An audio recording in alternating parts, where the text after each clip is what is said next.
दिया, वचन दिया, गारंटी दी कि दिल्ली के जाट समाज को केंद्र की ओबीसी लिस्ट के अंदर डाला जाएगा।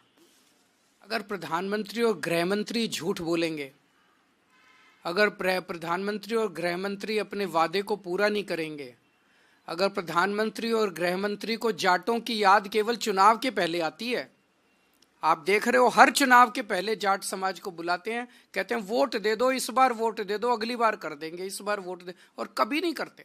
कि दिल्ली के जाटों को केंद्रीय मंत्रिमंडल द्वारा दिल्ली में आरक्षण नहीं दिया गया है। दिल्ली में पूर्ण बहुमत से जिनकी सरकार रही, उन्होंने कभी भी इस मुद्दे को विधानसभा में या सार्वजनिक मंच पर नहीं उठाया।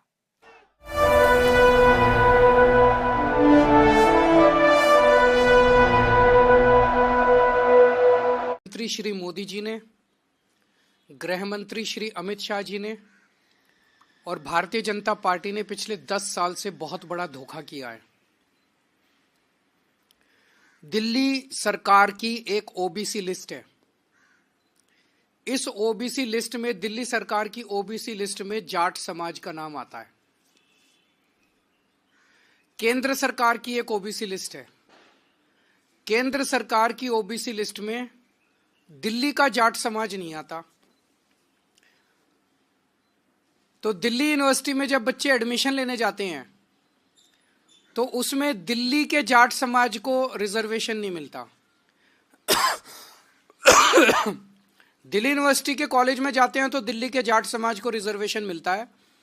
केंद्र सरकार के किसी भी कॉलेज में या यूनिवर्सिटी में जाते हैं, या केंद्र सरकार की किसी भी संस्था जैसे दिल्ली पुलिस हो गई, डीडी हो गई, उसमें नौकरी लेने जाते हैं तो दिल्ली के जाट समाज को उसमें रिजर्वेशन नहीं मिलता।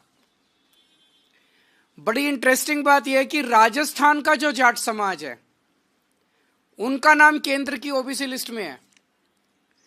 तो दिल्ली यूनिवर्सिटी में जब एडमिशन लेने जाते हैं तो राजस्थान के जाट समाज को रिजर्वेशन मिलता है दिल्ली के कॉलेज में, दिल्ली के जाट समाज को दिल्ली के कॉलेज में रिजर्वेशन नहीं मिलता। ये तो हमारे पूरे दिल्ली के जाट समाज के भाइयों के साथ, बहनों के साथ बहुत बड़ा अन्याय है। और ये अन्याय ये जले पे नमक छिड़कने जैसा है कि 4 बार पिछले 10 साल में प्रधानमंत्री जी ने अपने घर बुला के और अमित शाह जी ने जाट समाज के नेताओं को आश्वासन दिया, भरोसा दिया, वचन दिया, गारंटी दी कि दिल्ली के जाट समाज को केंद्र की ओबीसी लिस्ट के अंदर डाला जाएगा। वर्तमान मुख्यमंत्री ने 5 जनवरी को चिट्ठी लिखी और चिट्ठी लिखकर ये कहा बाकी लोगों कि दिल्ली के जाटों को केंद्रीय मंत्रिमंडल द्वारा दिल्ली में आरक्षण नहीं दिया गया है। साथियों, ये विषय संवैधानिक है। सबसे पहले इस विषय में समझने की बात यह है कि पिछले 10 सालों तक दिल्ली में पूर्ण बहुमत से जिनकी सरकार रही, उन्होंने कभी भी इस मुद्दे को विधानसभा में या सार्वजनिक मंच पर नहीं उठाया।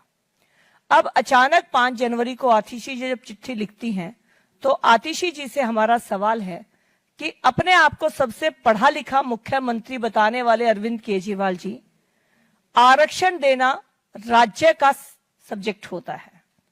राज्य सरकार को आरक्षण अगर वो किसी जाति को, किसी वर्ग को दिलाना चाहते हैं तो सबसे पहले विधानसभा में अपना प्रस्ताव रखना होता है।